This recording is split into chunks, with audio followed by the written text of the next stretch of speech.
You will never guess the next move in this position that Jennifer Yu played. In the Armageddon match with Arina Krush, Jennifer Yu in this position played Bishop G4, hanging a full piece. Arina Krush went on to take the piece, but somehow Jennifer created counterplay, created chaos, and even went on to win the game. So let us see how this game progressed. Arina started with knight f3, d5, and g3. King's Indian attack. White wants to fianchetto the bishop on g2. g6, you also follows the same plan. Bishop g2, bishop g7, castles, e5. Black gets his ender, d3. You have to understand white needs to win this game because it's an Armageddon match. The playoffs were tied 1-1. So in this Armageddon match, Irina has to win. You just needs a half point, just needs a draw. If she draws the game, she wins the championship. Knight e7, knight d2, castles, e4, striking at the center, d4. Center is now closed. Knight e1, preparing to push f4. Basically, knight c6. And here, Irina played f4. And at this point came the decisive move, decisive blunder, bishop g4. It was the nervousness of the final that probably caused the young Jennifer Yu to make this move. So she must have thought that the knight is on f6. There must have been a brain fade moment. But the knight is on e7. So there is no support for the bishop. So Irina went on to take it. So let's see a quick clip of what happened at this moment where Jennifer played bishop g4.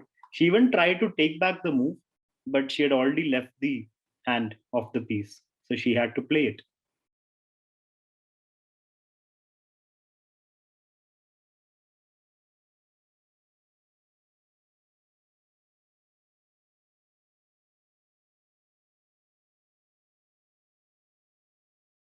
Arena took it.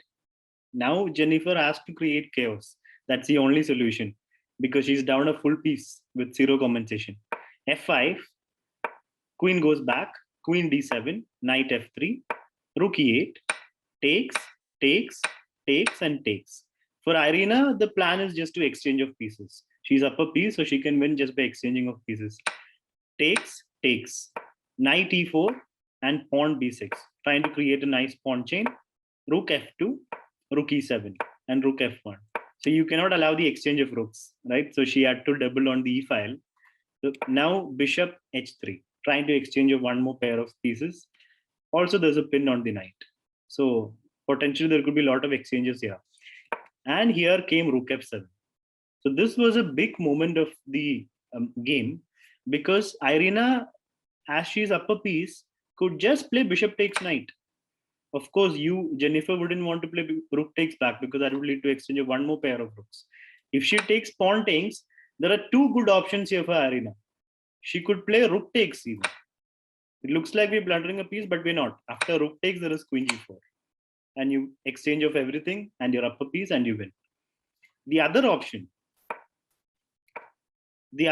is after bishop takes, pawn takes, you can even go queen h5. Full pressure on f5, knight g5 coming, bishop h6 coming. It's just a completely controlled position where Irina would be easily winning. But again, Irina must also have been nervous even though she's experienced. And she played g4. This was an unnecessary problem created. The problem is the king is not safe anymore and there could be tactics. And that's exactly what happened. So this g4 move, even though technically good, is not, according to the match situation, a very good move. It allows things that should not have been allowed. Here, Jennifer played knight d6, takes, and bishop h2. So bishop h2 wins the queen, but at a lot of pieces cost. But still, that is the only way to create play here. And here, Irina got surprised, basically. She got shocked a little bit that she allowed this to happen. She should have just taken with the rook. But instead, she played king takes, which allows queen takes knight with check. If she had taken with the rook, then black would have to take the queen. You cannot take the knight. You got to take the queen, right? So white would have an extra piece on the board. Now just knight f7 and it's just completely winning. Knight f7, let's say rook can do d2 or h2. it's anyway completely winning for Irina. But instead, she played king takes, allowing queen takes knight with check. Now it's almost equal. It's just a small advantage for Irina now. Now she's totally in surprise mode. King h1 takes, rook takes, queen check, king g1, and takes. If you look at the material, basically Jennifer as a queen against Irina's rook, bishop, and bishop. So that is still a good material advantage for white, but the pieces are still a little stuck and the queen is very active. So compared to before, when there was an extra piece, this is not really an advantage. Before it was a clean extra piece and Irina could have easily won it. But then now it's risky. Now it's double-edged. Anything could happen. And it's Armageddon. There is no agreement. That adds to the pressure. So around this time, Jennifer had around 1 minute on the clock and Irina had only 30 seconds. By that point, it's almost lost because 30 seconds is not enough to complete this game. Right? So Jennifer played queen f3. She has to create pressure still. Pawn g5, queen check, rook blocks, queen check, bishop f4, queen comes back, rook f2, and queen check. And here, bishop to g2, queen d1 check, king h2, queen e1. So Jennifer is just making waiting moves with the queen. But by making these waiting moves, she allowed this nice attack with the rook, bishop, and bishop. She allowed Irina to get the bishops active and the rook active. Because now there's like a mating net around the king. Bishop g3, rook f7 is coming. So Jennifer takes desperate defensive measures. She goes back with the queen. King g2 is a waiting move. h5, creating space. So Irina could have directly gone with rook f7. That would have been nice.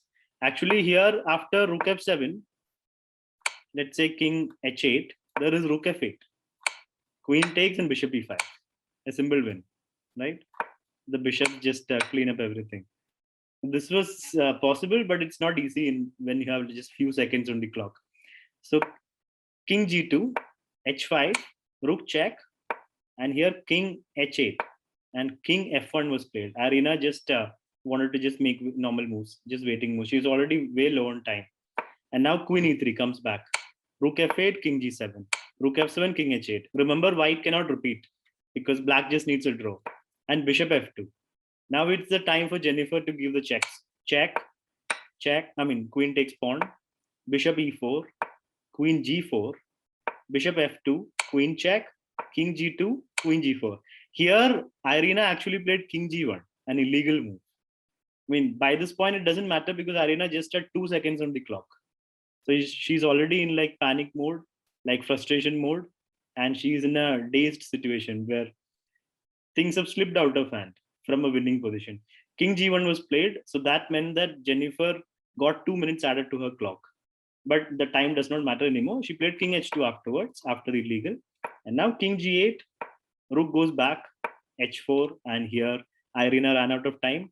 And with that eventful last game, Jennifer Yu became the US Women's Champion for the second time in her life.